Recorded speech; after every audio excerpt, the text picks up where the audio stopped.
Oke, bismillahirrahmanirrahim. Assalamualaikum warahmatullahi wabarakatuh. Jadi, saya akan menjelaskan tentang materi di bab 2. Nah, materi bab 2 itu menjelaskan tentang studi hadis. Jadi, studi itu menurut bahasa itu artinya kajian. Nah, kalau hadis itu menurut bahasa artinya baru. Secara istilah, studi hadis adalah ilmu yang mempelajari tentang apa-apa yang berhubungan dengan hadis Nabi. Ya, meliputi kayak matan, sanad, dan lain-lain.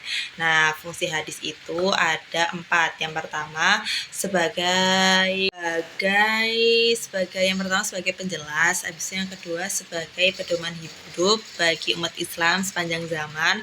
Habis itu yang ketiga itu sebagai penjelas sebagai sumber kedua setelah Al-Qur'an. Terus yang keempat itu dia itu tidak bisa dipisahkan dari Al-Qur'an. Terus fungsi hadis itu dibagi menjadi 4. Yang pertama sebagai penguat atau takrir, yang kedua sebagai sebagai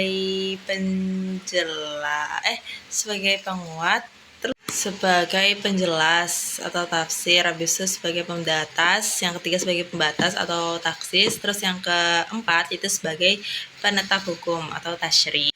Nah, jadi contoh penerapan hadis dalam kehidupan sehari-hari itu misalnya dalam surat Al-Baqarah ayat 43, wa aqimus sholata wa atuz zakata warka'u ma'ar raki'in.